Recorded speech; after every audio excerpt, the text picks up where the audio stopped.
ಅಂತಿಮದ ಆರಂಭ ಈ ಒಂದು ಕಾರ್ಯಕ್ರಮಕ್ಕೆ ಮತ್ತೊಮ್ಮೆ ನಿಮ್ಮೆಲ್ಲರಿಗೂ ಕೂಡ ಸ್ವಾಗತ.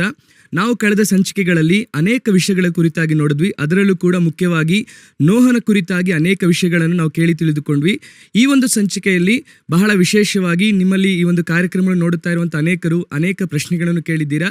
ದೇವರ ಚಿತ್ತವಾದರೆ ಒಂದು 2-3 ಎಪಿಸೋಡು ನೀವು ಕೇಳಿರುವಂಥ ಪ್ರಶ್ನೆಗಳಿಗೆ ನಾವು ಬ್ರದರ್ ಹತ್ರ ಅದಕ್ಕೆ ಉತ್ತರವನ್ನು ಕೇಳಿ ತಿಳಿದುಕೊಳ್ಳೋಣ. ಬನ್ನಿ. Praise lord brother. Praise lord. Brother, ಒಂದು ವಿಷಯ ಏನಂದರೆ, ಈ ಒಂದು ಎಪಿಸೋಡ್ಸ್ನ ಭಾಳ ದಿನದಿಂದ ಎಲ್ಲರೂ ಕೂಡ ಅದನ್ನು ಗಮನದಿಂದ ವೀಕ್ಷಣೆ ಮಾಡ್ತಾ ಇದ್ದಾರೆ. ಅನೇಕರಿಗೆ ಅನೇಕ ಕ್ವಶನ್ಸ್ ಇದೆ. ಭಾಳ ಜನ ತುಂಬ ಕ್ವಶನ್ಸ್ ಕೇಳ್ತಾ ಇದ್ದಾರೆ.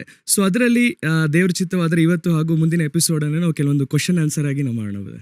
ಹೌದು, ನಾವು ನಮ್ಮ ಉಳಿದ ಚಾನೆಲ್ಗಳು ಪ್ರೋಗ್ರಾಮ್ಗಳಲ್ಲಿ ಅದನ್ನು ಮಾಡ್ತಾ ಇದ್ದೀವಿ. ಏನಂದರೆ, ಬಹಳ ಜನ ಕೇಳ್ತಾನೆ ಇದ್ದಾರೆ ನಾವು ಮಾತಾಡುವುದನ್ನು. ಇದುವೇ ಹೆಚ್ಚು ಕಡಿಮೆ 25 ಎಪಿಸೋಡ್ಸ್ ಮೇಲಾಗಿದೆ. ಕೇಳ್ತಾನೆ ಇದ್ದಾರೆ. ಅವರು ಎಷ್ಟರ ಮಟ್ಟಿಗೆ ಅರ್ಥ ಮಾಡ್ಕೋತಾ ಇದ್ದಾರೆ, ಅವರಲ್ಲಿ ಏನು ಸಂಶಯ ಇದೆ ಎನ್ನುವುದನ್ನು ನಾವು ಬಂದು ಅರ್ಥ ಮಾಡಿಕೊಂಡ್ರೆ ನಾವು ಮತ್ತೆ ಫೀಡ್ ಮಾಡೋದಕ್ಕೆ ಚೆನ್ನಾಗಿರುತ್ತೆ. ಹೌದು. ಸೊ ಈ ಥರ ಕ್ವಶನ್ಸ್ ಕಾನ್ವರ್ಸೇಷನ್ ಎನ್ನುವಂಥದ್ದು ಬಹಳ ಚೆನ್ನಾಗಿರುತ್ತೆ. ಓಕೆ ಬ್ರದರ್, ಈ ಒಂದು ಸಂಚಿಕೆಯನ್ನು ನಾನು ಒಂದು ಟೆಸ್ಟಿಮನಿಯೊಂದಿಗೆ ನಾನು ಸ್ಟಾರ್ಟ್ ಮಾಡೋಕ್ಕೆ ಇಷ್ಟಪಡ್ತೀನಿ. ನನಗೆ ಲಾಸ್ಟ್ ವೀಕ್ ಒಬ್ಬರು ಫೋನ್ ಮಾಡಿದ್ರು. ಈ ಒಂದು ಎಪಿಸೋಡ್ಸ್ನ ಕಂಟಿನ್ಯೂಸ್ ಆಗಿ ನೋಡ್ತಾ ಇರೋಂಥ ಒಬ್ಬರು ಸಹೋದರಿ ಫೋನ್ ಮಾಡಿ ಅವ್ರ ದಿನ ಕಂಟಿನ್ಯೂಸ್ ಆಗಿ ವೀಕ್ಷಣೆ ಮಾಡ್ತಾ ಇದ್ದಾರೆ. ಅವರಿಗೆ ಈ ಸೆಕೆಂಡ್ ಕಮ್ಮಿಂಗ್ ಬಗ್ಗೆ ನಾವೆಲ್ಲ ಹೇಳ್ತಿರ್ಬೇಕಾದ್ರೆ ಅವರಲ್ಲಿ ಒಂದು ಸಂದೇಹ ಏನಂದರೆ, ಅವರ ಮದರ್ ಬಂದು ಕೆಲವು ತಿಂಗಳ ಹಿಂದೆ ಅವರು ಸತ್ತೋಗ್ತಾರೆ. ಸೊ ಅವರಲ್ಲಿ ಇದ್ದಂಥದ್ದು ಒಂದು ಪ್ರಶ್ನೆ ಏನಂದರೆ, ಇವಾಗ ನಮ್ಮಮ್ಮ ಸತ್ತೋದ್ರು, ಯಾಕಂದರೆ ಅವ್ರಿಗೂ ಅವ್ರ ಮಮ್ಮಿಗೂ ಒಂದು ಕ್ಲೋಸ್ ರಿಲೇಷನ್ಶಿಪ್ ಇತ್ತು. ಯಾವಾಗ ಅವ್ರ ತಾಯಿ ಕಳ್ಕೊಂಡ್ರು ಅವ್ರಿಗೆ ತುಂಬ ಭಾಳ ವೇದನೆಯಿಂದ ಇದ್ರು. ಸೊ ಅವರಲ್ಲಿ ಇದ್ದ ಒಂದು ಪ್ರಶ್ನೆ ಏನಂದರೆ, ಇವಾಗ ನಮ್ಮಮ್ಮ ಸತ್ತೋದ್ರು, ನಮ್ಮಮ್ಮ ಸತ್ತೋದ್ಮೇಲೆ ಪರಲೋಕಕ್ಕೆ ಹೋಗಿರ್ತಾರೆ. ಸೊ ನಮ್ಮ ಮಮ್ಮಿನ ನಾನು ಮೀಟ್ ಮಾಡ್ಬೋದಾ, ನಮ್ಮ ಮಮ್ಮಿ ಜೊತೆ ನಾನು ಮಾತಾಡ್ಬೋದಾ, ಮತ್ತೆ ಆ ರಿಲೇಷನ್ಶಿಪ್ ನನಗೆ ಆ ಪರಲೋಕದಲ್ಲಿ ಸಿಗುತ್ತಾ ಅಂತ ಒಂದು ಪ್ರಶ್ನೆ ಕೇಳಿದ್ರು. ಸೊ ಈ ಒಂದು ಪ್ರಶ್ನೆಗೆ ನಿಮ್ಮ ಉತ್ತರ ಏನಂತ ಹೇಳ್ಬೋದು? ಬಹಳ ಜನಕ್ಕೆ ಈ ಥರ ಕೆಲವೊಂದು ಕಾನ್ಸೆಪ್ಟ್ಸ್ ಇದೆ. ಇದನ್ನು ಸ್ವಲ್ಪ ನಾವು ಡೀಪ್ ಆಗಿ ಆರಂಭದಿಂದ ಎಕ್ಸ್ಪ್ಲೇನ್ ಮಾಡೋದು ಚೆನ್ನಾಗಿರುತ್ತೆ. ಹೌದು. ಸಾಮಾನ್ಯವಾಗಿ ನಾವೆಲ್ಲ ಇಂಡಿಯಾದಿಂದ ರಕ್ಷಣೆ ಹೊಂದಿರುವಂತಹ ಒಂದು ಜನಗಳು, ಸಾಮಾನ್ಯವಾಗಿ ನಮಗೆ ಇಲ್ಲಿರುವಂತಹ ಬೋಧನೆಗಳು ಅಂತ ನೋಡುವುದಾದರೆ, ನಮಗೆ ಬಹಳ ಜನ್ಮಗಳು ಇದೆ, ಬಹಳ ಲೈಫ್ಸ್ ಇದೆ. 7 ಜನ್ಮ 6 ಜನ್ಮ ಹಿಂಗೆಲ್ಲ ಬಹಳ ಇದೆ. ಕಳೆದ ಜನ್ಮದಲ್ಲಿ ಈ ರೀತಿಯಾಗಿ ಹುಟ್ಟಿದ್ದೆ, ಇದು ಅವರ ಒಂದು ನಂಬಿಕೆ. ಆದರೆ ಸತ್ಯವೇದ ಏನು ಹೇಳುತ್ತೆ ಅಂತ ನೀವು ಕೇಳುವುದಾದರೆ, ಒಂದೇ ಬಾರಿ ಸಾಯುವುದು, ನಂತರ ನ್ಯಾಯ ತೀರ್ಪು ಹೊಂದುವುದು ಮನುಷ್ಯರಿಗೆ ನೇಮಿಸಲ್ಪಟ್ಟಿದೆ ಎಂಬುದಾಗಿ ಇಬ್ಬರಿಗೆ ಬರೆದ ಪತ್ರದಲ್ಲಿದೆ. ಸೊ ನಮಗೆ ಬಂದು ಒಂದೇ ಲೈಫ್ ಮಾತ್ರ, ನಮಗೆ ದೇವರು ಬಂದು ಅದನ್ನೇ ಹೇಳ್ಕೊಟ್ಟಿದ್ದಾರೆ, ಒಂದೇ ಲೈಫ್ ನಮಗೆ. ಹಾಗಾದ್ರೆ ಇವರ ಒಂದು ಕಾನ್ಸೆಪ್ಟ್ಸ್ ಯಾವ ತರ ಅಂತ ಕೇಳಿದ್ರೆ, ಈ ಜನ್ಮದಲ್ಲಿ ಸಾಯ್ತೀವಿ, ಮರು ಜನ್ಮದಲ್ಲಿ ನಾವು ನೋಡ್ತೀವಿ ಎಂಬುದಾಗಿ. ಆ ರೀತಿ ಒಂದು ವಿಷಯ ಇದೆ. ಯಾಕೆ ಕ್ರೈಸ್ತರಲ್ಲಿ ಕೂಡ ಒಂದು ಪಂಗಡದವರು ಯಾವ ರೀತಿ ನೋಡ್ತಾರೆ ಅಂದ್ರೆ, ಇವಾಗ ನೀವು ಒಂದು ವೇಳೆ ನಮಗೆ ಗೊತ್ತಿರೋರು ಯೇಸುವನ್ನ ಸ್ವೀಕರಿಸಿ ಸತ್ತದ್ರು ಅಂತಿದ್ರೆ, ಈಗ ಅವರು ಒಂದು ವೇಳೆ ನರಕಕ್ಕೆ ಹೋಗ್ತಾರೆ, ಯೇಸುವನ್ನ ಸ್ವೀಕರಿಸಲಿಲ್ಲ ಅಲ್ಲೇ ಹೋಗ್ಬೇಕಲ್ವಾ. ಈಗ ಇಲ್ಲಿ ಬಂದು ಅವರಿಗೆ ಒಂದು ಪರಿಹಾರವನ್ನ ಮಾಡಿ ಪಾಪ ಕ್ಷಮಾಪಣೆ ಪಡೆದು ಅವರನ್ನ ಪರಲೋಕಕ್ಕೆ ಕರ್ಕೊಂಡು ಹೋಗ್ಬೋದು. ನಾಳೆ ಅವರನ್ನ ಹೋಗಿ ಪರಲೋಕದಲ್ಲಿ ನೋಡಬಹುದು. ಆ ರೀತಿ ಎಲ್ಲ ಬಹಳ ಕಾನ್ಸೆಪ್ಟ್ಸ್ ಈ ರೀತಿಯಾಗಿ ಇದೆ, ಬಹಳ ಉಪದೇಶಗಳು ಇದೆ. ಅದರ ಪ್ರಕಾರ ಇದು ಕೂಡ ಒಂದು ಉಪದೇಶ ಏನಂದ್ರೆ, ನಾನು ಸತ್ರೆ ಅವ್ರನ್ನ ಹೋಗಿ ನೋಡ್ತೀನಿ ಎನ್ನುವ ರೀತಿಯಲ್ಲಿ ಇದೆ. ನಿಜವಾಗ್ಲೂ ಆ ರೀತಿ ಸಾಧ್ಯನಾ ಅಂತ ಕೇಳುವುದಾದರೆ ಸಾಧ್ಯವಿಲ್ಲ. ಏನಕ್ಕೆ ಆ ಪ್ರಶ್ನೆ ಕೇಳಿದ್ರೆ ಬ್ರದರ್, ನಾವು ಕೂಡ ಅನೇಕ ಅಂತ್ಯ ಸಂಸ್ಕಾರಕ್ಕೆ ಹೋದಾಗ ಅಲ್ಲಿದ್ದಂಥ ಸೇವಕರು ಕೂಡ ಬಹಳ ಜನ ಏನು ಹೇಳ್ತಾರೆ ಅಂದ್ರೆ, ಇವತ್ತು ನಾವೆಲ್ಲಿ ಕಳ್ಕೊಂಡಿದ್ದೀವಿ, ಆದರೆ ನಾಳೆ ನಾವಲ್ಲಿ ಮೀಟ್ ಮಾಡೋಣ, ಅಲ್ಲಿ ನಾವು ಅವರೊಂದಿಗೆ ಸೇರಿ ನಾವು ದೇವರನ್ನ ಆರಾಧನೆ ಮಾಡೋಣ ಅಂತ ಈ ರೀತಿಯಾಗಿ ಅನೇಕರು ಬೋಧನೆ ಮಾಡ್ತಾರೆ. ಅದನ್ನು ಕೂಡ ಹೆಂಗ್ ತಗೋಬಹುದು ಅಂದ್ರೆ, ಒಂದು ವೇದ ವಾಕ್ಯದ ಆಧಾರದಲ್ಲಿ ಮಾತಾಡ್ತಾರೆ ಎಂಬುದಾಗಿ ತಗೋಬಹುದು. ಆದರೆ ಆ ವೇದ ವಾಕ್ಯದ ಆಳ ಗೊತ್ತಿಲ್ಲದೆ ಮಾತಾಡ್ತಾರೆ. ಅದರ ಅರ್ಥ ಏನಂದ್ರೆ, ಆ ಕ್ರಿಸ್ತನಲ್ಲಿ ಸತ್ತವರು ಮೊದಲೆದ್ದು ಬರುವರು, ಆನಂತರ ಜೀವಂತವಾಗಿರುವ ನಾವು ಎತ್ತಲ್ಪಡುವೆವು, ನಾವು ಬಂದವರನ್ನು ಸಂಧಿಸುತ್ತೇವೆ, ಈಗೆಲ್ಲ ವಾಕ್ಯದಲ್ಲಿ ಇದೆ. ಹಾಗಾದ್ರೆ ಇವ್ರು ಯಾವ ತರ ತಗೊಂತಾರೆ ಅಂತ ನೋಡೋದಾದ್ರೆ, ಹಾಗೆ ಹೋಗಿ ನಾವು ಮತ್ತೆ ಏನ್ ಮಾಡಲಿದ್ದೇವೆ, ಕ್ರಿಸ್ತನ ನೋಡಲಿದ್ದೇವೆ, ಅಲ್ಲಿರುವ ಒಬ್ಬರೊಬ್ಬರನ್ನ ಭೇಟಿ ಮಾಡ್ತೀವಿ ಎಂಬುದಾಗಿ ಕೆಲವೊಂದು ದೇವ ಭಕ್ತರು ಕೂಡ ಹಾಗೆ ನಂಬ್ತಾರೆ. ಆದ್ರೆ ಸತ್ಯವೇದ ಪ್ರಕಾರ ಆ ರೀತಿ ಅಲ್ಲ. ಸತ್ಯವೇದ ಪ್ರಕಾರ ಇಲ್ಲಿರುವಂತ ಒಬ್ಬರು ಅಲ್ಲೋಗಿ ನಾವೇನ್ ನೋಡಕ್ಕಾಗಲ್ಲ. ಒಂದು ಸಂಭವ ಇದೆ ಸತ್ಯವೇದದಲ್ಲಿ. ಒಬ್ಬರು ಬಂದು ಯೇಸುವನ್ನ ಕೇಳ್ತಾರೆ, ಈ ರೀತಿಯಾಗಿ ಪುನರುತ್ಥಾನದಲ್ಲಿ ಅವರು ಯಾರಿಗೆ ಹೆಂಡತಿ ಎಂಬುದಾಗಿ ಈ ರೀತಿ ಕೇಳ್ತಾರೆ. ಇಷ್ಟು ಮಂದಿಗೆ ಹೆಂಡತಿಯಾಗಿರ್ಬೇಕಾದ್ರೆ, ಆಗ ವೇದ ವಾಕ್ಯವನ್ನ ತಪ್ಪಾಗಿ ಅರ್ಥ ಮಾಡ್ಕೊಂಡಿದ್ದೀರಾ. ಯಾಕೆ ಅಂತ ಕೇಳಿದ್ರೆ, ಪುನರುತ್ಥಾನದ ನಂತರ ಸ್ತ್ರೀ ಪುರುಷ ಎಂಬುದಾಗಿ ಇಲ್ಲ, ಅಲ್ಲಿ ಕೊಡುವುದೂ ಇಲ್ಲ, ತೆಗೆದುಕೊಳ್ಳುವುದೂ ಇಲ್ಲ, ನಾವು ದೇವದೂತರಾಗಿರುತ್ತೇವೆ ಎಂಬುದಾಗಿ ದೇವರು ಹೇಳುತ್ತಾರೆ. ಅದರ ಕಾನ್ಸೆಪ್ಟ್ ಏನಂತ ನೋಡುವುದಾದರೆ, ಇಲ್ಲಿರುವಂತ ಯಾರು ಅಲ್ಲಿರೋ ನೋಡಕ್ ಸಾಧ್ಯ ಇಲ್ಲ. ಅವ್ರು ಯಾರು ಅಂತ ಗೊತ್ತಿಲ್ಲ ನಮಗೆ. ಹಾಗಾದರೆ ಇವರು ಕೇಳುವಂತಹ ಮುಂದಿನ ಪ್ರಶ್ನೆ ಅಂತ ನೋಡೋದಾದ್ರೆ, ಹಾಗಾದರೆ ಬಹಳ ಪರಿಶುದ್ಧವಂತರು ಅಥವಾ ಬಹಳ ಸೇವಕರು ಪ್ರೀಚ್ ಮಾಡಬೇಕಾದ್ರೆ ನೀವು ಹೇಳಿದ್ದು ಫಸ್ಟ್ ಅಂದರೆ ನಾವು ಹೋಗಿ ಅವರನ್ನ ನೋಡ್ತೀವಿ, ಇದೆಲ್ಲ ಅದೊಂದು ಕಾನ್ಸೆಪ್ಟ್ ಆಗಿದೆ. ಇದನ್ನ ದಾಟಿ ಮತ್ತೊಂದಿದೆ, ನಾನು ನೋಡ್ಲೇಬೇಕು ಅಂತ ಹೇಳ್ತಾರೆ. ಅವರ ದರ್ಶನದಲ್ಲಿ ಹೋಗಿ ಪರಲೋಕದಲ್ಲಿ ಅವ್ರನ್ನ ನೋಡಿದೆ, ಇವ್ರನ್ನ ನೋಡಿದೆ. ನನಗೆ ಗೊತ್ತಿರುವ ಒಂದು ವಿಷಯ ನೆನಪಿದೆ. ಒಬ್ರು ಬಂದು ಹೇಳಿದ್ರು, ನನ್ನ ತಾಯಿ ತೀರುವುದ್ರು, ಅನಂತರ 1 ವಾರ ಆದ್ಮೇಲೆ ಏನಂತ ಕೇಳೋದಾದರೆ, ನನ್ನ ತಾಯಿ ಪರಲೋಕದಲ್ಲೇ ಗೇಟ್ ಕೀಪರ್ ಆಗಿದ್ದಾರೆ, ದೇವರ ಕೆಲಸವನ್ನ ಕೊಟ್ಟಿದ್ದಾರೆ, ಪರಲೋಕದಲ್ಲಿ ಏನು ಗೇಟ್ ಕೀಪರ್, ಯಾರು ಗೇಟ್ ಕೀಪರ್ ಅಂದ್ರೆ ಏನು? ಯಾರಾದರೂ ಒಬ್ಬರನ್ನ ಒಳಗೆ ಹೋಗುವುದು ಬರುವುದು, ಅದು ಯಾವ ರೀತಿ ಒಬ್ಬನು ಯಾರಿಗೂ ಗೊತ್ತಿಲ್ಲದೆ ಹೊರಗೆ ಬರಕ್ಕೆ ಸಾಧ್ಯ? ಹೌದು. ಅದೇನು ಗೇಟ್ ಕೀಪರ್ ಎನ್ನುವ ರೀತಿಯಲ್ಲಿ ನಾವು ನೋಡ್ತೀವಿ.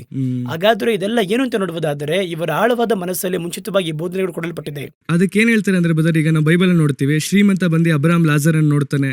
ಸೊ ಅದನ್ನ ಆ ವಾಕ್ಯ ಬೇಸ್ ಮಾಡಿ ನಾನು ಕೂಡ ನಮ್ಮ ತಾಯಿ ನೋಡಿದೆ, ಅವ್ರು ನೋಡಿದೆ, ಇವ್ರು ನೋಡಿದೆ ಅಂತ ಆ ಒಂದು ವಾಕ್ಯನ ಬೇಸ್ ಮಾಡಿ ಹೇಳ್ತಾರೆ. ಅದಕ್ಕೆ ಒಂದು ರೀಸನ್ ಇದೆ. ಏನಂತ ಕೇಳುವುದಾದರೆ, ಈಗ ಅಬ್ರಹಾಮನು ಐಶ್ವರ್ಯವಂತನು, ಆ ಸಂಭವ ಲಾಜರ್ ಸಂಭವ ಇದೆ ಅಲ್ವಾ?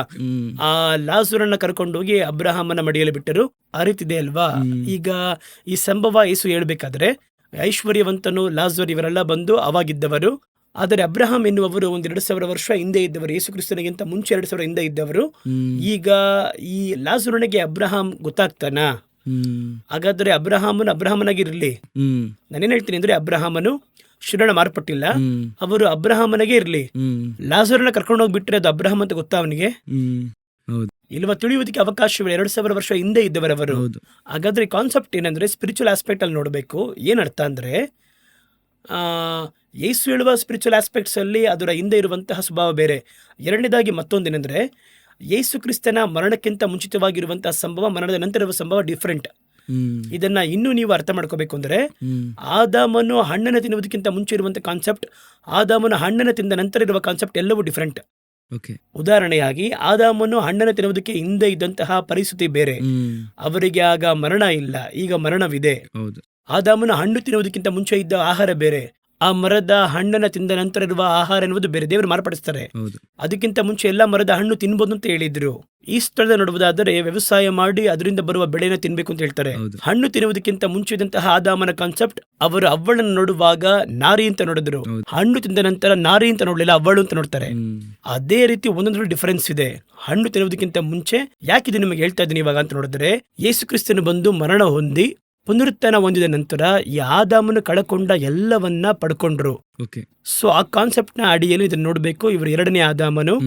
ಇವಾಗ ಏನ್ ನಿಮಗೆ ಈಸಿಯಾಗಿ ಅರ್ಥ ಆಗೋದಕ್ಕೆ ಹೇಳ್ತಿದ್ದೀನಿ ಏನಂತ ನೋಡಿದ್ರೆ, ಆದಾಮನು ಉಂಟು ಮಾಡಲ್ಪಡಬೇಕಾದ್ರೆ ಅವರಿಗೊಂದು ಮುಖ್ಯವಾಗಿರುವ ವಿಷಯ ಕೊಡಲ್ಪಟ್ಟಿತ್ತು. ಅದಿಕಂಡ 1:20 ದೇವರ ಹೋಲಿಕೆಯಲ್ಲಿ ದೇವರ ಸ್ವರೂಪದಲ್ಲಿ ಉಂಟು ಮಾಡಲ್ಪಟ್ಟನ ಮನುಷ್ಯನು. ಆದರೆ ಹಣ್ಣು ತಿಂದ ನಂತರ ನೀವು 5ನೇ ಅಧ್ಯಾಯದಲ್ಲಿ ಓದುವುದಾದರೆ, ಆದಾಮನು ತನ್ನ ಸ್ವರೂಪದಲ್ಲಿ ಮಗನನ್ನ ಪಡೆದನು ಅಂತಿದೆ. ನಾವು ದೇವರ ಸ್ವರೂಪ್ಯ, ದೇವರ ಮಹಿಮೆ ಇಲ್ಲದವರಾದ್ವಿ, ನಮಗದು ಬಿಟ್ಟು ಹೋಯ್ತ ಸ್ವರೂಪ್ಯ. ಈಗ ಯೇಸು ಬಂದು ಮತ್ತೆ ಏನ್ ಮಾಡ್ತಾರೆ, ಮಗನ ಸ್ವರೂಪ್ಯವನ್ನ ಪಡಿತಾರೆ. ಅವರ ಸ್ವರೂಪಕ್ಕೆ ತಕ್ಕ ಹಾಗೆ ನಾವಿರ್ತೀವಿ.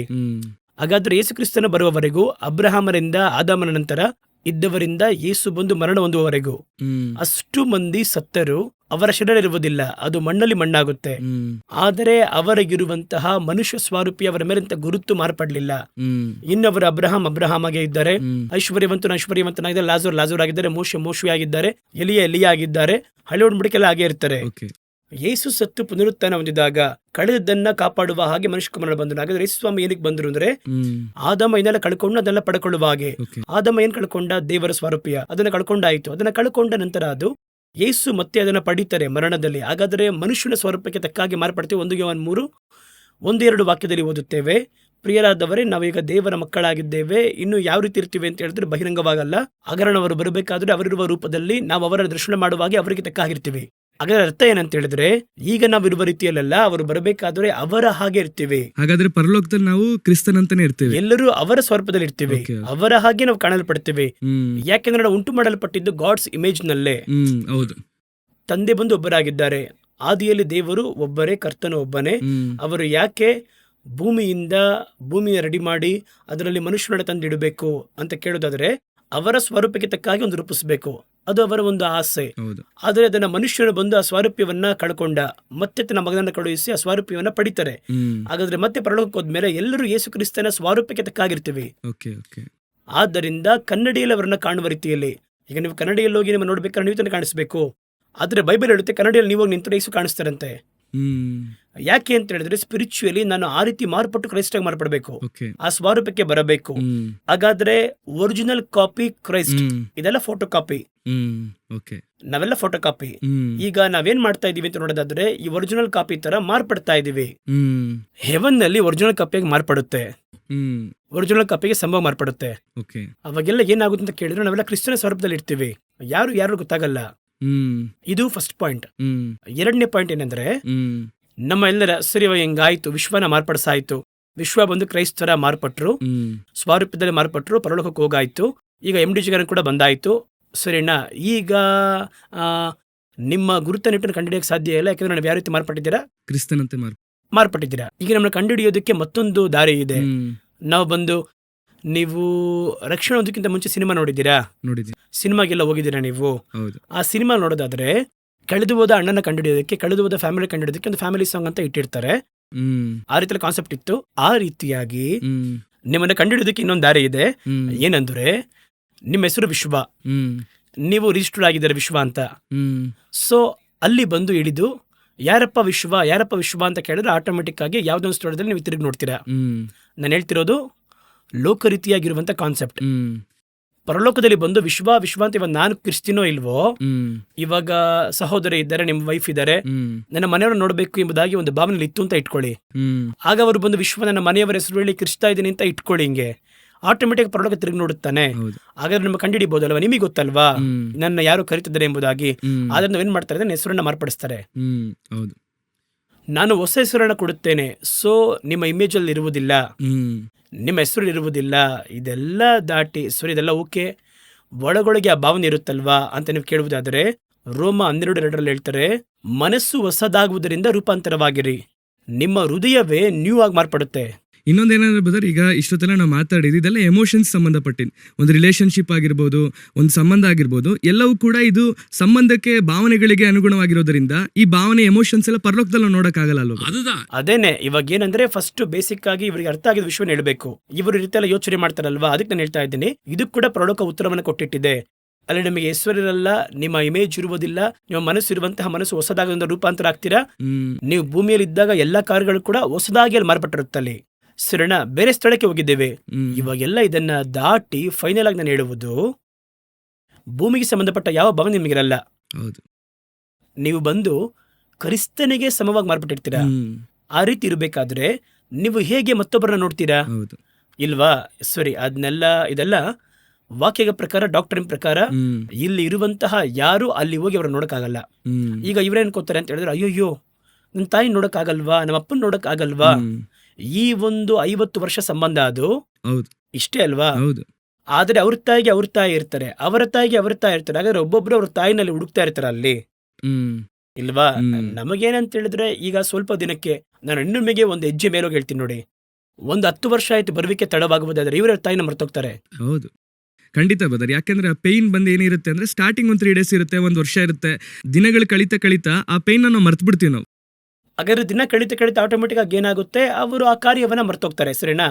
ಸರಿ, ಅದರ ನಂತರ ಇಷ್ಟೊಂದು ಪ್ರೀತಿ ಮಾಡ್ತಾರಲ್ವ ತಾಯಿನ, ಅವರನ್ನೇ ಒಂದು 2 ವರ್ಷ ಆದ್ಮೇಲೆ, ಸರಿ ನೀವು ಬೇಕಾದ್ರೆ ಆ ಸಮಾಧಿ ತೋಡಿ ನಿಮ್ ತಾಯಿ ಬಡಿ ತಗೊಂತಾರ? ತಗೊಳಕ್ ಸಾಧ್ಯ ಇಲ್ಲ ಅಲ್ವಾ? ಅದು ಈ ಸಂದರ್ಭದಲ್ಲಿ ಬರುವಂತ ಎಮೋಷನಲ್ಲಿ ಅವ್ರಿಗೆ ಏರ್ಪಡುವಂತಹ ಪರಿಣಾಮ. ಇವಾಗ ನಮ್ಮ ತಾತ ಬಗ್ಗೆ ಯಾವ್ದಾರು ಚಿಂತೆ ಮಾಡಿದೀವಿ ನಾವು? ಇಲ್ಲ. ಇದ್ದಿದ್ದಾರೆ ತಾನೇ ಅವರು. ಈಗ ನಮ್ಮ ಮುತ್ತಾತ ಇದ್ದಿರ್ತಾರೆ, ಅವ್ರ ಬಗ್ಗೆ ಚಿಂತೆ ಮಾಡಿರ್ತಾವ, ಅಯ್ಯೋ ನಮ್ಮ ತಾತ ಹೆಂಗಿರ್ತಾರೋ ಏನೋ, ನಮ್ಮ ಕಲ್ಪನೆಯಲ್ಲಾದ್ರೂ ಇದೆಯಾ? ಹೋಗ್ಲಿ, ಇರಲ್ಲ ಅಷ್ಟೇ. ಇದು ಜಸ್ಟ್ ಈಗಿರುವಂತಹ ಒಂದು ಎಮೋಷನ್. ಆ ಸಂದರ್ಭಕ್ಕೆ ಕೆಲವು ಸೇವಕರು ಅವ್ರನ್ನ ಉಪಯೋಗಿಸ್ಕೊಂತಾರೆ. ಆ ಸಂದರ್ಭದಲ್ಲಿ ತಕ್ಕ ಹಾಗೆ ಅವ್ರನ್ನ ಉಪಯೋಗಿಸ್ಕೊಂಡು, ಪರಲೋಕದಲ್ಲಿ ಹಂಗಿದ್ದಾರೆ, ಚಿಂತೆ ಮಾಡಬೇಡಿ, ಪರಲೋಕದಲ್ಲಿ ಬಂದು ಈಗ ಆ ಥರ ಒಂದು ಕ್ಯಾಟಗರಿಲಿದ್ದಾರೆ, ಅವಾಗ ಈ ಥರ ಒಂದು ಕೆಲಸದಲ್ಲಿ ಇದ್ರಪ್ಪ, ಇದೆಲ್ಲ ಬಂದು ಈ ರೀತಿ ಒಂದು ಲೋಕ ರೀತಿಯಾಗಿರುವಾಗ ಹೇಳಲ್ಪಡುವಂತಹ ಒಂದು ಅಭಿಪ್ರಾಯಗಳನ್ನ ಇವು ಸ್ಪಿರಿಚುವಲ್ ಮುಲಾಮಚ್ಚುವವರು. ಒಂದು ಟೆಂಪರರಿಯಾಗಿ ಅವರನ್ನ ಕನ್ಸೋಲ್ ಮಾಡೋದಕ್ಕೆ ಹೇಳಂತ ಮಾತುಗಳಷ್ಟೇ. ಕನ್ಸೋಲ್ ಕೂಡ ತಪ್ಪಾಗಿ ಮಾಡಬಾರ್ದಲ್ವಾ? ಫೇಲ್ ಆದವನ್ನ ಕನ್ಸೋಲ್ಗೋಸ್ಕರವಾಗಿ ಪಾಸ್ ಆಗ್ತೀನಿ ಅಂತ ಹೇಳಿದ್ರೆ ಸರಿನಾ? ಅದು ಅವನು ಫೇಲ್ ಆಗಿದ್ದಾನೆ, ಸರ್ಟಿಫಿಕೇಟ್ ಇದೆ, ಚಿಂತೆ ಮಾಡಬೇಡ, ನಿನ್ ಪಾಸ್ ಅಂತ. ಅದಕ್ಕೆ ಹೆಸರು ಕನ್ಸೋಲ್ ಅಲ್ಲ, ಅದು ಬಂದು ಸುಳ್ಳು. ಅದು ಹೆಸರು ಕನ್ಸೋಲ್ ಎನ್ನುವುದು ಏನಂದ್ರೆ, ಚಿಂತೆ ಮಾಡಬೇಡ, ಅವರು ಪರಲೋಕದಲ್ಲಿ ಅಥವಾ ಪರದೇಶಿಯಲ್ಲಿ ಇದ್ದಾರೆ, ಏಸಪ್ಪ ಅವರು ನಮಗಿಂತ ಬಹಳ ಚೆನ್ನಾಗಿ ಭದ್ರವಾಗಿ ನೋಡ್ಕೋತಾರೆ, ಅವರಿಗೆ ನಮ್ಮ ಕುರಿತಾಗಿರುವ ಭಾವನೆ ಇರುವುದಿಲ್ಲ, ನಮ್ಮ ಬಗ್ಗೆ ಅವರು ಚಿಂತೆ ಮಾಡೋದಿಲ್ಲ. ನ್ಯಾಯವಾಗಿ ಇವಾಗ ತಾಯಿ ಬಗ್ಗೆ ಚಿಂತೆ ಮಾಡ್ತೀನಿ ಅಂತ ಇಟ್ಕೊಳ್ಳಿ, ನನಗೆ ತಾಯಿಗಿಂತ ಪ್ರೀತಿ ಜಾಸ್ತಿನಾ, ತಾಯಿಗೆ ನನ್ನ ಮೇಲೆ ಪ್ರೀತಿ ಜಾಸ್ತಿನಾ? ತಾಯಿಗೆ ಅದು ಜಾಸ್ತಿ ಅಲ್ವಾ? ಅವರೇ ಅದನ್ನ ಮರ್ತೋಗಿ ಯೇಸುವಿನ ಜೊತೆ ಇದ್ದಾರಲ್ವಾ? ಇಲ್ವಾ? ಯಾಕೆಂದ್ರೆ ಅವರು ದೇಹ ರಕ್ತದಲ್ಲಿ ಅವರಿಲ್ಲ, ಅವರ ಆತ್ಮದಲ್ಲಿ ಹೋಗಿದ್ದಾರೆ, ಅವರ ಒಂದು ಮನಸ್ಸು ಹೊಸದಾಗಿದೆ, ಅವರ ಎಲ್ಲ ಕಾರ್ಯ ಹೊಸದಾಗಿದೆ. ಸರಿ, ಇದೆಲ್ಲ ಒಂದ್ ಕಡೆ ಇರಲಿ. ಈಗ ಸರಿ, ಗೊತ್ತಿರುತ್ತಂತಾನೆ ಇಟ್ಕೊಳ್ಳಿ, ಇವಾಗ ನೀವು ಹೋಗಿ ತಾಯಿ ತಂದೆಯನ್ನ ನನ್ನ ಜೊತೆ ಇರಕ್ ಬನ್ನಿ ಅಂತ ಕರೆದ ಬರ್ತಾರೋ ಪ್ರದೇಶನ ಬಿಟ್ಟು ಓಡಿಸ್ಬಿಡ್ತಾರೆ. ನಾನು ನೆಮ್ಮದಿಯಿಂದ ಇದ್ದೀನಿ ಇಲ್ಲಿ, ಇಲ್ವಾ? ಅಲ್ಲಿ ಹಸುವೆ ಇಲ್ಲ, ದಾಹವಿಲ್ಲ, ಬಿಸಿಲು ಇಲ್ಲ, ಮಳೆಯೂ ಇಲ್ಲ. ಅಲ್ಲಿ ಬಂದು ನಾವು ಯಜ್ಞದ ಕುರಿಯಾದಾತನೇ ಅವರನ್ನ ಮುನ್ನಡೆಸುವಾತನಾಗಿದ್ದಾರೆ. ಅಷ್ಟೊಂದು ಸಂತೋಷವಾಗಿರುವ ಅವರನ್ನ ಇಲ್ಲಿ ನಾವು ಅಂದರೆ ದೇಹದಲ್ಲಿ ದುಃಖ ಬರುವುದು ಅದು ಸಾಮಾನ್ಯ. ಯಾಕಂದ್ರೆ ನಮ್ಮ ಮಾಂಸದಲ್ಲಿ ಇದ್ದೀವಿ. ಯೇಸುನೇ ಕಣ್ಣೀರಿಟ್ರು ಅಂತ ಇದೆ. ಯೇಸುನೇ ಕಣ್ಣೀರಿಟ್ರು, ನಾವು ಅಳ್ತೀವಿ. ಆ ಒಂದು ಒಂದು ಚೈನೀಸ್ ಮನೆಗೆ ಹೋಗಿದ್ದೆ, ಚೀನಾ ದೇಶದ ಜನಗಳ ಮನೆಗೆ ಹೋಗಿದ್ದೆ, ಒಂದು ಮರಣದ ಮನೆಗೆ ಹೋಗಿದ್ದೆ. ಸಾಮಾನ್ಯವಾಗಿ ನಮ್ಮ ಭಾವನೆ ಹೆಂಗಿರುತ್ತೆ, ಮರಣ ಅಂದ್ರೆ ನಾವ್ ಹೆಂಗಿರ್ತೀವಿ, ಒಂದು ದುಃಖವಾಗಿರ್ತೀವಲ್ವಾ. ಅದು ಕೂಡ ಕಾರಲ್ಲಿ ಹೋಗ್ಬೇಕಾದ್ರೆ ನಾರ್ಮಲ್ ಆಗಿ ಹೋದ್ರು ಆ ಮನೆ ನೋಡಿದ ಕೂಡ ನಾವ್ ಯಾವ ರೀತಿ ಆಗ್ತೀವಿ, ಒಂದು ವಿಧವಾಗಿರುವ ಇದಾಗುತ್ತೆ. ಆಗ ನಾನು ಇಳಿದು ಬಹಳ ದುಃಖವಾಗಿ, ನಾನು ಜೊತೆ ಒಬ್ಬರು ಸೇವಕರು ಕರ್ಕೊಂಡು ಹೋಗಿದ್ರು. ಆ ಬೋಧಕರಿಗೆ ಅವರು ಬಂದು ಪರಿಚಯ, ನಾನು ಜೊತೆ ಹೋಗ್ತಾ ಇದ್ದೆ ಅಷ್ಟೇ. ಆಗ ಆಟೋಮೆಟಿಕ್ ಆಗಿ ಮುಖ ದುಃಖವಾಗುತ್ತಲ್ವಾ. ಅಲ್ಲೋಗಿ ನೋಡೋದಾದ್ರೆ ಅವರೆಲ್ಲ ಸಂತೋಷವಾಗಿದ್ದಾರೆ.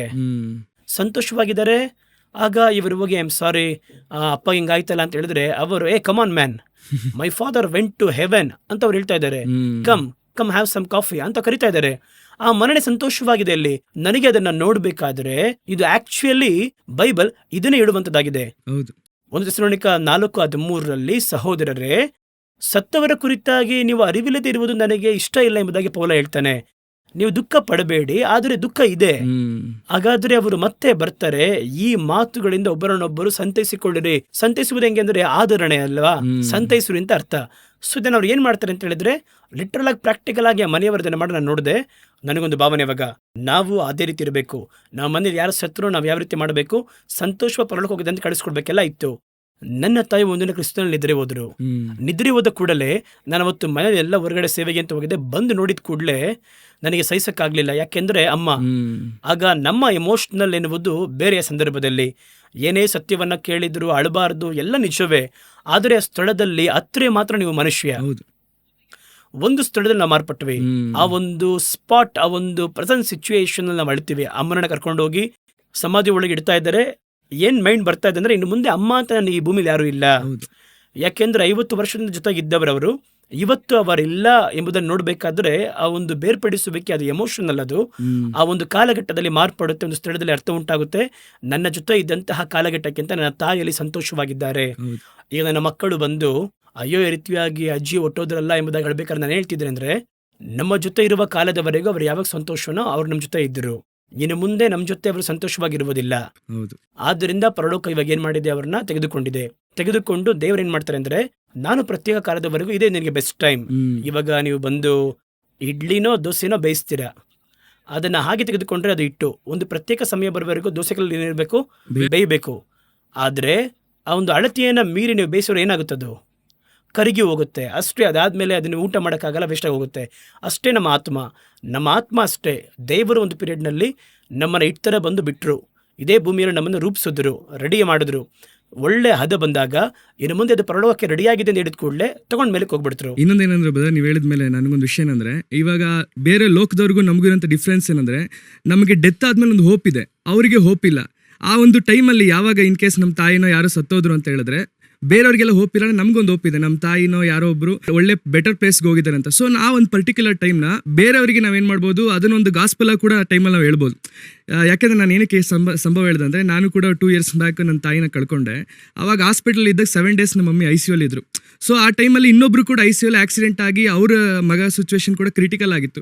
ಯಾವಾಗ ನಮ್ಮ ಮಮ್ಮಿ ನಾನು ಕಳ್ಕೊಂಡು ಅವರೆಲ್ಲ ಬಂದು ನಾನು ಕನ್ಸೋಲ್ ಮಾಡಕ್ಕೆ ಬಂದರು, ನಿಮ್ಮ ಮಮ್ಮಿ ಈ ಥರ ಆದರು ಅಂತ ಎಲ್ಲ ಕನ್ಸೋಲ್ ಮಾಡಕ್ಕೆ ಬಂದಾಗ ನಾನು ಅವ್ರಿಗೆ ಏನು ಹೇಳಿದೆ ಆ ಟೈಮಲ್ಲಿ ಅಂತ ಹೇಳಿದ್ರೆ, ನಮ್ಮಮ್ಮ ಬೆಟರ್ ಪ್ಲೇಸಲ್ಲಿ ಇದ್ದಾರೆ, ನಮ್ಮ ಮಮ್ಮಿಗೆ ಒಂದು ಹೋಪ್ ಇದೆ. ಇವತ್ತು ನನಗೊಂದು ಹೋಪ್ ಇದೆ, ನಮ್ಮಮ್ಮ ನಾನು ಕಳ್ಕೊಂಡಿರ್ಬೋದು, ಬಟ್ ನನಗೊಂದು ಹೋಪ್ ಇದೆ, ನಮ್ಮಮ್ಮ ದೇವ್ರ ಹತ್ರ ಇದ್ದಾರೆ ಅಂತ. ಸೊ ಆ ಒಂದು ಪರ್ಟಿಕ್ಯುಲರ್ ಟೈಮ್ ಏನು ಮಾಡ್ಬೋದು ಅಂದರೆ, ನಾವು ಇನ್ನೊಬ್ಬರು ನಾವು ಕನ್ಸೋಲ್ ಮಾಡಿ ಆ ಟೈಮಲ್ಲಿ ನಾವು ದೇವ್ರ ಸುವಾರ್ತೆ ಕೂಡ ಸಾರಂತ ಒಂದು ಚಾನ್ಸಸ್ ನಮ್ಗೆ ಇರುತ್ತೆ. ಹೌದು, ಆ ರೀತಿಯಾಗಿ ನಾನು ಬಹಳ ಮಂದಿ ನೋಡಿದ್ದೀನಿ. ಈಗ ಒಬ್ರು ಸತ್ತಿದ್ದಾರೆ ಅಂತ ಇಟ್ಕೊಳ್ಳಿ, ಅವರ ಒಂದು 60th ಅಥವಾ 3rd ಡೇ ಅಥವಾ ಒಂದು ಮೀಟಿಂಗ್ ಇಡ್ತಾರೆ, ರಿಮೆಂಬರ್ಸ್ ಮೀಟಿಂಗ್ ಇಡ್ತಾರೆ. ಆ ಒಂದು ಗಾಸ್ಪಲ್ ಮೀಟಿಂಗ್ ನಡೆಸಿದವರು ಕೂಡ ಇದ್ದಾರೆ ಇಲ್ವಾ? ಆ ಒಂದು ಮೀಟಿಂಗ್ ನಲ್ಲಿ ಅವರು ಸಾಕ್ಷಿಯನ್ನು ಹೇಳ್ತಾರೆ. ಸಾಕ್ಷಿ ಹೇಳಿ ನನ್ನ ತಾಯಿ ಬಂದು, ನನ್ನ ತಂದೆ ಬಂದು, ಅಥವಾ ಯಾರು ಸೋನ್ಸೋ ಅವರು ಬಂದು ಖಂಡಿತವಾಗಿ ಇವತ್ತು ಹೆವೆನ್ನಲ್ಲಿ ಇದ್ದಾರೆ. ಇವರು ಬಂದು ನೋಡೋದಾದ್ರೆ, ಆದ್ದರಿಂದ ನಾನು ನನ್ನ ತಾಯಿಯ ಪ್ರೇಯರ್ ಮೀಟಿಂಗ್ ಯಾವ ರೀತಿ ಇಟ್ಟು ನೋಡೋದಾದ್ರೆ, ಪ್ರೇಯರ್ ಮೀಟಿಂಗ್ ಅಂತ ಇಡಲಿಲ್ಲ, ಥ್ಯಾಂಕ್ಸ್ ಗಿವಿಂಗ್ ಮೀಟಿಂಗ್ ಅಂತ ಇಟ್ಟೆ. ಯಾಕೆಂದ್ರೆ ಗಾಡ್ ಬಂದು ನಮಗೆ ಒಂದು ಒಳ್ಳೆಯ ತಾಯಿಯನ್ನ ಕೊಟ್ಟರು, ಒಂದು ಸ್ಪಿರಿಚುವಲ್ ಅಮ್ಮನ ಕೊಟ್ಟರು. ಅವರು ಅವರ ಕೆಲಸ ಮುಗಿಸಿದ್ರು. ಗಾಡ್ ಅವರನ್ನ ತೆಗೆದುಕೊಂಡು ಹೋದ್ರು. ಲೆಟ್ಸ್ ಥ್ಯಾಂಕ್, ಅವರನ್ನು ಕೊಟ್ಟಿದ್ದಕ್ಕೋಸ್ಕರವಾಗಿ, ಅವರನ್ನು ಕರೆಕ್ಟಾಗಿ ತೆಗೆದುಕೊಂಡು ಹೋದಕ್ಕೋಸ್ಕರವಾಗಿ ಥ್ಯಾಂಕ್ಸ್. ಹೃದಯದಲ್ಲಿ ಬಂದು ಖಂಡಿತವಾಗಿ ಒಂದು ಭಾರ ಅವತ್ತಿತ್ತು. ಆದ್ರೆ ಆ ರೀತಿ ಬರ್ಬೇಕಾದ್ರೆ ದೇವ್ರು ಹೇಳ್ತಾರೆ, ನಾನು ರೈಟ್ ಟೈಮಲ್ಲಿ ತೆಗೆದುಕೊಂಡಿದ್ದೇನೆ. ಸೊ ನಾವು ಬಂದು ಯಾವಾಗಲೂ ಏನ್ ಅನ್ಸ್ಬೇಕು ಅಂದ್ರೆ, ನಮ್ಮ ತಾಯಿ ಎನ್ನುವುದು ಟೆಂಪ್ರವರಿ ಪೀರಿಯಡ್. ಇವಾಗ ನೀವು ಈ ರೀತಿಯಾಗಿ ತೆಗೆದುಕೊಳ್ಳ್ರಿ, ಬೈಬಲ್ ವಾಕ್ಯ ಪ್ರಕಾರ ತಗೊಳ್ಳಿ. ಇವಾಗ ಮೋಶೆಗೆ ಅಧಿಕ ಪ್ರೀತಿ ಯಾರ ಮೇಲೆ ಇರುತ್ತೆ? ಎತ್ತ ತಾಯಿಯ ಮೇಲೆಯಾ, ಸಾಕಿದ ತಾಯಿ ಮೇಲೆಯಾ? ಎತ್ತಮ್ಮ ಮೇಲೆ. ಎತ್ತ ತಾಯಿಯ ಮೇಲೆ ತಾನೆ ಇರುತ್ತೆ. ಹಾಗಾದ್ರೆ ಮೋಶೆ ಪ್ರತ್ಯೇಕ ಕಾಲದವರೆಗೂ ಎತ್ತ ತಾಯಿ ಬಳಿ ಇದ್ರು, ಅವರು ಸಾಕಿದ ತಾಯಿಯ ಬಳಿ 40 ವರ್ಷ ಇದ್ರು. ಹೌದು ಇಲ್ವಾ? ಒಂದು 40 ಇಯರ್ಸ್ ಅವ್ರು ಯಾರ ಜೊತೆ ಇದ್ದಾರೆ ಅಂದ್ರೆ ಫರೋಹನ ಕುಮಾರ್ತಿ. ಎಲ್ಲರಿಗೂ ಅವರು ಫರೋಹನ ಕುಮಾರ್ತಿಯ ಮಗನು ಅಂತಾನೆ ಗೊತ್ತು. ಹೌದು ಇಲ್ವಾ? ಎಲ್ಲರಿಗೂ ಅವನು ಫರೋಹನ ಕುಮಾರ್ತಿಯ ಮಗನು. ಆ ರೀತಿ ಇರಬೇಕಾದ್ರೆ ಈ ಎತ್ತ ತಾಯಿ ತಾನು ಎತ್ತ ಮಗುವನ್ನ ಸ್ವಲ್ಪ ದಿನ ಸಾಕ್ತಾರೆ. ಯಾರು ತಂದು ಬಿಡ್ತಾರೆ? ಆ ಫರೋಹನ್ ಕುಮಾರ್ತಿಯೇ ಕೊಡ್ತಾರೆ. ಸಾಕಿ ಕುಡಿ ಅಂತ ಹೇಳ್ತಾರೆ, ಕೊಡ್ತಾರೆ. ಹಾಲು ಕೊಡ್ತಾರೆ, ಮಗುನ ನೋಡ್ಕೋತಾರೆ. ಐಗುಪ್ತಿ ಆಶೀರ್ವಾದದೊಂದಿಗೆ ಈ ಮಗು ನೋಡ್ಕೊಂತಾರೆ. ಎಲ್ಲ ಓಕೆನೆ. ಆದ್ರೆ ಒಂದು ದಿನ ಬಂದು ಫರೋಹನ ಕುಮಾರ್ತಿ ಕೇಳ್ಬೇಕು, ಏನ್ ಮಾಡ್ಬೇಕು? ವಾಪಸ್ ಕೊಟ್ಬಿಡ್ಬೇಕು. ಅಷ್ಟೇ, ಕೆಲ್ಸ ಮುಗೀತಲ್ವಾ ಅಲ್ಲಿ. ಇಲ್ಲ, ಇದು ನನ್ನ ಮಗು ಅಂತ ಹೇಳಿದ್ರೆ ಅದು ಇವರಿಗೂ ಅಪಾಯ, ಮಗುವಿಗೂ ಅಪಾಯ. ಇಬ್ರಿಯರ ಮಗು ಅಂತ ಒಂದು ವೇಳೆ ಅಲ್ಲಿ ಗೊತ್ತಾಗ್ಬಿಟ್ರೆ ಆಟೋಮೆಟಿಕ್ ಮೋಷನ್ ತಗೊಂಡು ಹೋಗಕ್ಕೆ ಎಷ್ಟು ಸಮಯ ಬೇಕಾಗುತ್ತೆ? ಸೊ ಗಾಡ್ನ ಚಿತ್ತವೇನೆಂದ್ರೆ ಪ್ರತ್ಯೇಕ ಕಾಲದವರೆಗೂ ಇವ್ರ ಕೈಯಲ್ಲಿ ಮಗು ಇರಬೇಕು, ಪ್ರತ್ಯೇಕ ಕಾಲದವರೆಗೂ ಅಲ್ಲಿ ಮಗು ಇರಬೇಕು. ಅದೇ ರೀತಿ ನಮ್ಮನ್ನ ಈ ಭೂಮಿಯಲ್ಲಿ ಒಬ್ಬರ ಬಳಿ ದೇವರು ಒಪ್ಪಿಸ್ಕೊಟ್ರು, ಒಂದು ಪ್ರತ್ಯೇಕ ಪೀರಿಯಡ್. ಅದರ ನಂತರ ನಾವು ಗಾಡ್ ಬಳಿ ಒಪ್ಪಿಸ್ಕೊಡ್ಬೇಕು. ಹಾಗಾದ್ರೆ ಇಲ್ಲಿ ಕುಳಿತುಕೊಂಡು ಇಲ್ಲಿಂದ ಅದೇ ಜೀವನ ಅಲ್ಲಿದೆ, ಅಲ್ಲಿ ಹೋಗಿ ನಾವು ಅಮ್ಮನ್ ನೋಡಕ್ ಹೋಗ್ತೀವಿ, ಅಪ್ಪನ್ ನೋಡಕ್ ಹೋಗ್ತೀವಿ. ಸರಿ, ಅವ್ರ ತಾಯಿ ನೋಡ್ತಾರೆ, ಅವ್ರ ತಾಯಿ ನೋಡ್ತಾರೆ. ಪರಲೋಕವಾಗಿರುತ್ತೆ, ಅಲ್ಲಿ ಭೂಮಿ ಆಗಿರುತ್ತೆ, ಅಲ್ಲಿ ಭೂಮಿ ಆಗಿರುತ್ತೆ. ಇನ್ನೊಂದು ಏನಾಗುತ್ತೆ ಬ್ರದರ್, ಇವ್ರು ಹೋಪ್ ಎಲ್ಲ ಬಂದು ನಾನು ಪರಲೋಕಕ್ಕೆ ತಾಯಿ ನೋಡಕ್ ಹೋಗ್ಬೇಕು, ರಿಲೇಷನ್ಗೆ ಹೋಗ್ಬೇಕಂತ ಅದ್ರ ಮೇಲೆ ಇಟ್ಟಿರ್ತಾರೆ. ಬಿಟ್ರೆ ನಾನು ಪರಲೋಕಕ್ಕೆ ದೇವ್ರ ನೋಡಕ್ ಹೋಗ್ಬೇಕು ಅದನ್ನ ಬಿಟ್ಬಿಡ್ತಾರೆ. ಒಳ್ಳೆಯ ಮಾತು ಹೇಳಿದ್ರು. ಯಾಕೆಂದ್ರೆ ನೀವು ಪರಲೋಕ ರಾಜ್ಯಕ್ಕೆ ಯಾತಕ್ಕೋಸ್ಕರ ಹೋಗ್ತೀರಾ? ದೇವ್ರನ್ನ ನೋಡಕ್ ಹೋಗ್ತೀವಿ. ನಾವು ಈ ರೀತಿಯಾಗಿ ಅವರೊಂದಿಗೆ ನಿತ್ಯವಾಗಿ ಜೀವಿಸಲು ಹೋಗ್ತೀವಿ. ಎಟರ್ನಲ್ ಲೈಫ್ ಒಳಗೆ ಹೋಗಲಿದ್ದೇವೆ. ಗಾಡ್ ನ ನೋಡಕ್ ಹೋಗ್ತಾ ಇದೀವಿ. ರಾತ್ರಿ ಹಗಲು ಅವ್ರನ್ನ ಆರಾಧನೆ ಮಾಡ್ತೀವಿ. ಹೌದು. ಇವಾಗ ನೀವು ರಾತ್ರಿಗಳು ಆರಾಧನೆ ಮಾಡ್ತಾ ಇರ್ತೀರಾ ಅಥವಾ ನಿಮ್ಮ ತಾಯಿನ ವಿಚಾರಣೆ ಮಾಡ್ತಾ ಇರ್ತೀರಾ? ಸರಿ, ಅಮ್ಮನಾಗ ನೋಡಿದ್ರೆ ಏನ್ ವಿಚಾರಣೆ ಮಾಡ್ತೀರಾ? ಅಲ್ಲಿ ಎಲ್ಲಾದ್ರೂ ಅಮ್ಮನಿಗೆ ನಾವು ಊಟ ಮಾಡ್ದೆ ಅಂತ ಕೇಳ್ತೀವಿ. ಅಲ್ಲಿ ಊಟ ಮಾಡಿದೆ ಅಂತ ಕೇಳಕ್ ಕೆಲ್ಸನೇ ಇಲ್ಲ ಅಲ್ಲಿ, ಇಲ್ವಾ? ಇಲ್ಲಿ ಆರೋಗ್ಯ ಚೆನ್ನಾಗಿದ್ಯಾ ಅಂತ ಕೇಳ್ತೀವಿ. ಅಲ್ಲಿ ಅಂತ ಪ್ರಶ್ನೆ ಕೇಳುವುದಕ್ಕೆ ಅಲ್ಲಿ ಕೆಲ್ಸನೇ ಇಲ್ಲ ಅಲ್ಲಿ, ಇಲ್ವಾ? ಇಲ್ಲಿ ಬಂದು ನಾವೇನ್ ಕೇಳ್ತೀವಿ? ಯಾಕೆ ನನ್ನ ಬಳಿ ಮಾತಾಡ್ತಿಲ್ಲ, ಯಾಕೆ ನನಗೆ ಫೋನ್ ಮಾಡ್ಲಿಲ್ಲ? ಅಲ್ಲಿ ಅಂತ ಕೆಲ್ಸನೇ ಇಲ್ಲ. ಎಲ್ಲರೂ ರಾತ್ರಿ ಆರಾಧನೆ ಮಾಡಲಿದ್ದೇವೆ. ಆ ರೀತಿ ಇರುವ ಪಕ್ಷದಲ್ಲಿ ಹೇಗೆ ಇವ್ರು ಏನ್ ಮಾಡಿದ್ರು ಅಂದ್ರೆ ಈ ಭೂಮಿಗೆ ಸಂಬಂಧಪಟ್ಟ ಡಿಸೈನ್ ನ ಪರಲೋಕದ ಡಿಸೈನ್ ಆಗಿ ಮಾರ್ಪಡಿಸ್ಕೊಂಡ್ರು.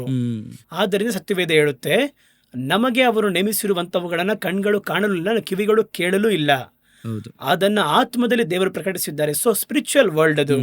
ಸ್ಪಿರಿಚುವಲ್ ವರ್ಲ್ಡ್ ನಲ್ಲಿ ಇವಾಗ ಒಂದು ಹಂತ ಹಂಗಿರಲಿ. ನಾನು ನಿಮಗೆ, ನೀವು ತಾನೇ ವಾರ ನನ್ನ ಪ್ರಶ್ನೆ ಕೇಳ್ತಾ ಇದ್ದೀರಾ, ಇವತ್ತು ನೀವು ಉತ್ತರ ಹೇಳಿ ನಾನು ಕೇಳ್ತೀನಿ.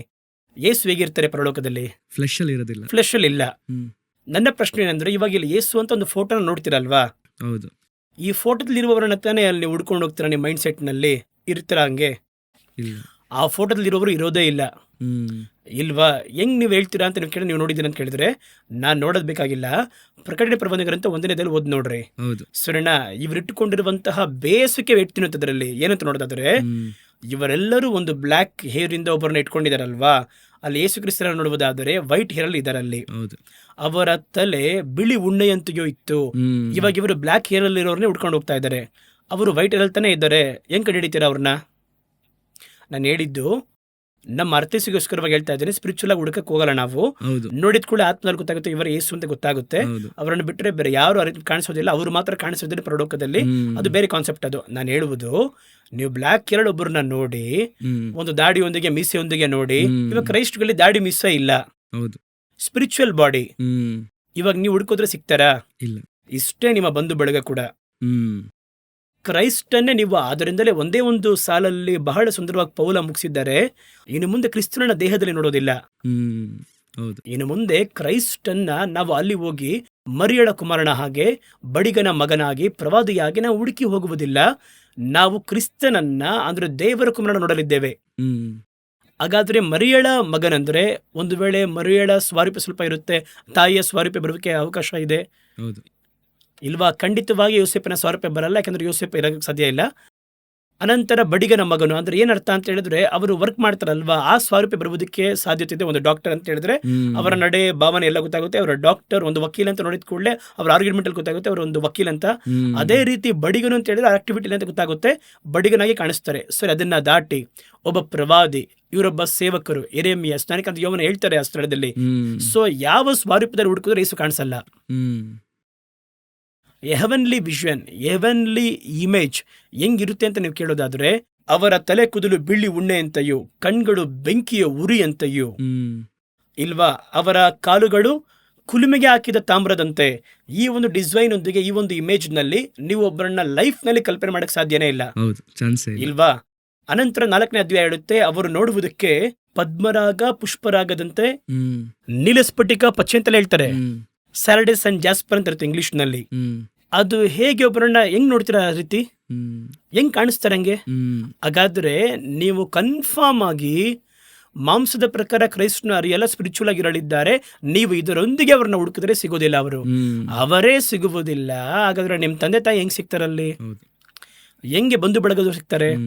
ನಾನು ಅದಕ್ಕೆ ಸುಮ್ಮನೆ ಒಂದು ಕಾರ್ಯವನ್ನು ಹೇಳ್ತೀನಿ, ಏನಂದ್ರೆ ತಾಯಿನ ಹುಡುಕಿ ಹೋಗ್ತೀವಿ, ರೈಟ್, ಅಮ್ಮನ ನೋಡಿದ್ವಿ ಅಂತ ಇಟ್ಕೊಳ್ಳಿ, ಸಂತೋಷ, ನೋಡಿದ್ವಿ. ಈಗ ಒಂದು ಉದಾಹರಣೆಗೆ ಹೇಳ್ತೀನಿ, ಅತ್ತೆಗೆ ಸೊಸೆ ಕಾಣಿಸ್ತಾಳಲ್ವಾ, ಅವಾಗ ಏನಾಗುತ್ತೆ ಪರಲೋಕ? ಹಾಗಾದ್ರೆ ಮಗನು ಗೊತ್ತಾಗುತ್ತಲ್ವಾ, ಆಗ ಅವರಿಗೆ ಗಂಡನು ಗೊತ್ತಾಗುತ್ತಲ್ವಾ, ಅವರು ಗಂಡ ಅಂತ ಹೇಳಕ್ಕೆ, ಇವರು ನನ್ನ ಮಗ ಅಂತ ಹೇಳಕ್ಕೆ ಈ ಪರಲೋಕ ಹೆಂಗ್ ಮಾರ್ಪಡುತ್ತೆ ನೋಡಿ. ಇದೇ ವಿಶ್ವದಲ್ಲೇ ಇರುತ್ತೆ, ಇಲ್ವಾ. ಸೊ ಪರಲೋಕದಲ್ಲಿ ಪುರುಷನೂ ಇಲ್ಲ, ಸ್ತ್ರೀನೂ ಇಲ್ಲ, ಕೊಡುವುದೂ ಇಲ್ಲ, ಕೊಂಡುಕೊಡುವುದೇ ಇಲ್ಲ, ಇಲ್ಲಿ ನೋಡುವಂತ ಯಾವುದಲ್ಲಿಲ್ಲ. ಹಾಗಾದ್ರೆ ಒಂದೇ ಒಂದು ಆಶೀರ್ವಾದ, ಈ ಭೂಮಿಯಲ್ಲಿ ನನಗೆ ನನ್ನ ಜೀವನಕ್ಕೆ ಬೇಕಾದ ಕೆಲವೊಂದು ಬಂಧಗಳು ಕೊಡಲ್ಪಟ್ಟವು. ಒಂದು ಕಾಲಘಟ್ಟದಲ್ಲಿ ಆ ಬಂಧಗಳು ಮುಗಿದು ಹೋದವು. ಕೆಲವು ಟೆಂಪ್ರವರಿ 50 years 40 years, ಏನು ನಾನು ಹುಟ್ಟಿದ ನನ್ನ ಜೊತೆ ಇತ್ತು, ಅದು ಬೇರೆ ದಾರಿ ಇಲ್ಲ, ಸಾಮಾನ್ಯವಾದದ್ದು. ಯಾಕೆ ಆ ರೀತಿ ಅಂತ ಕೇಳೋದಾದ್ರೆ, ನಾನು ಹುಟ್ಟಿದಿನಿಂದ ಅವರು ನನ್ನ ಜೊತೆ ಇಲ್ಲ, ನನ್ನ ಬೆಳೆಸುವುದಕ್ಕೆ ಕಾಪಾಡುವುದಕ್ಕೆ ಪರಲೋಕ ಅವ್ರನ್ನ ಫಿಕ್ಸ್ ಮಾಡಿಟ್ಟಿತ್ತು. ಮೋಶೆನ ತಾಯಿ ಫಿಕ್ಸ್ ಮಾಡಿದಾಗೆ ಅವ್ರು ಎತ್ತವರು ಅವರು ಫಿಕ್ಸ್ ಮಾಡಿದ್ರು. ಅದೇ ಕಾನ್ಸೆಪ್ಟೇ. ಒಂದು ದಿನ ಎಲ್ಲ ಮುಗಿಸಿ ನನ್ನ ತಾಯಿ ತಂದೆ ಎಲ್ಲವೂ ಯೇಸುವನ್ನು ನೋಡಕ್ ಹೋಗ್ತೀನಿ. ಆ ರೀತಿ ಪರಲೋಕದಲ್ಲಿ ಪ್ರವೇಶ ಮಾಡಿದ ಮೇಲೆ ಯಾರು ನೋಡುವಂತ ಆಸೆ ನಮಗಿರೋದಿಲ್ಲ, ಭಾವನೆ ಇರಲ್ಲ. ನಾವು ಪರಿಪೂರ್ಣವಾಗಿ ಪರಲೋಕದ ಪ್ರಜೆಗೆ ಮಾರ್ಪಡ್ತೀವಿ. ನಾವು ಬೇರೆ ತಂದೆಯಾದ ದೇವರು ಕ್ರಿಸ್ತನನ್ನ ಮಾತ್ರ ಅವರನ್ನೇ ನೋಡುವ ಹಾಗೆ ಕಾಣಲ್ಪಡ್ತೀವಿ. ಇಷ್ಟೇ ಕಾನ್ಸೆಪ್ಟ್. ಬಹಳ ಸಂತೋಷ ಬ್ರದರ್, ಇವತ್ತು ಬಹಳ ಮುಖ್ಯವಾದ ಸಂಚಿಕೆ. ಯಾಕಂದ್ರೆ ಈ ಒಂದು ಪ್ರಶ್ನೆ ಅನೇಕರಲ್ಲಿತ್ತು. ದೇವ್ರ ಕೃಪೆಯಿಂದ ಈ ಒಂದು ಸಂಚಿಕೆಯಲ್ಲಿ ಅನೇಕರಿಗೆ ಅವರಿಗೆ ಉತ್ತರ ಸಿಕ್ಕಿದೆ ಅಂತ ಅಂದುಕೊಳ್ತೇನೆ. ಬರುವಂತಹ ಸಂಚಿಕೆಯಲ್ಲಿ ಇನ್ನೂ ಬೇರೆ ಪ್ರಶ್ನೆಗಳನ್ನ ನಾವು ಕೇಳೋಣ. ಈ ಒಂದು ಸಂಚಿಕೆಗೆ ಬಂದಿದ್ದಕ್ಕಾಗಿ ಥ್ಯಾಂಕ್ ಯು.